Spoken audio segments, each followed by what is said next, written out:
See, if they couldn't respect your presence, you got to make them respect your absence. You got to stand on business. You got to stand something, don't fall for anything. You got to move wise, like you got to move strategically out here. You got to move wise, determined, harmless as a dove. You can't be moving goofy out here. You can't be moving crazy out here. You got to recognize that you got to pay attention. You got to seek first the kingdom of Christ and know that all things shall be added on to you, as God says in Matthew 6:33. Put God first and watch your whole life change. Speak to God. Pray to God. Get alone. Go on dates with you and God. Do what you got to do and take care of you. Know your worth. At text if you don't know your worth, and people play you for your worth. You got to know who you are. You have to focus on you to focus on you. You got to recognize that nobody can take what you don't give. One more time, nobody can take what you don't give. Nobody can take your joy, your peace, your happiness, your love, who you are in God, through God, and with God unless you give it. Nobody can take what you don't give. So don't be out here giving. What you got to recognize is you got to learn how to take care of you. You got to learn how to put you first, how to put God above you. You got to recognize that materialistic things and money shouldn't move you. Only God should move you. Only God can judge you. Recognize all that's going to come once you draw near to God. God's your source, not man. On the back of that bill says God we trust, right? So you got to recognize this. We got to trust in the Lord with all thy heart and lean not on thy understanding, for he shall direct all thy ways, as it says in Proverbs 3:5. God is going to direct you, but you got to take a step forward towards God. You got to draw near to God so that God can draw near to you. You got to recognize weapons going to form indeed, but they will not, and they shall not prosper against your life.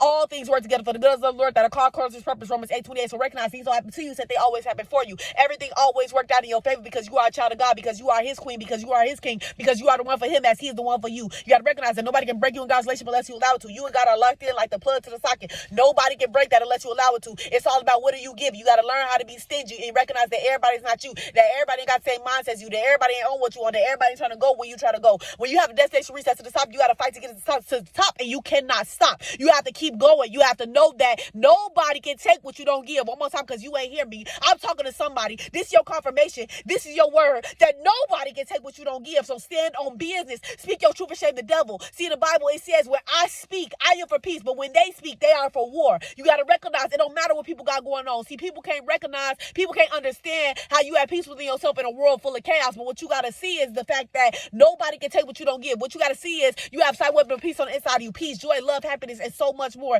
And that God has him in your life, and that God will continue to provide for you because you are his child. He is your father, and you are his child. Keep looking to him. Do not give up. See, all your life you may have to fight, but is your life over? No. So you got to keep fighting. You got to keep going. You got to recognize the spirit of suicide, the spirit of depression, the spirit of addiction, the spirit of fear. For God does not give a spirit of fear, but a spirit of love, power, and sound mind. 2 3 1 7. You have love, you have power, you have a sound mind. Insanity is repeating the same thing over and over again. Effective results. What you got to recognize is you are not insane. You are a child of God. You are a queen. You are a king. God sees you as the head, not tail. God sees you as above, not low. God said the last first and the first shall be last. So you come in the first place. You are a lender and not a borrower. Many are called if you are chosen. You are chosen for a time like this. So that means to keep going, keep fighting, keep speaking, keep using your voice, keep speaking the truth and shame the devil. Because in the Bible it says, they that worship God must worship him in spirit and in truth. One more time. They that worship God must worship him in spirit and in truth. Live in your truth. Speak your truth and shame the devil. Be who you are. You got to recognize comparison is for all joy. You can't compare yourself. You ain't got to compare yourself to nobody and what they got going on in their life, because that is still kill and destroy your joy. See, the enemy comes to steal, kill, destroy. He wants to steal, kill, destroy your joy, your peace, your happiness, your love, and who you are in God, through God, and with God. You got to keep going. You got to keep drawing near to God. You got to keep fighting. You cannot give up. No weapon that's formed against you shall prosper. Any time that shall rise, judge, I shall be condemned. Isaiah 4:17. Touch not my anointing to do my prophets no harm. Psalm 5:15. Nobody can touch you. Nobody can harm you. Nobody can stop you.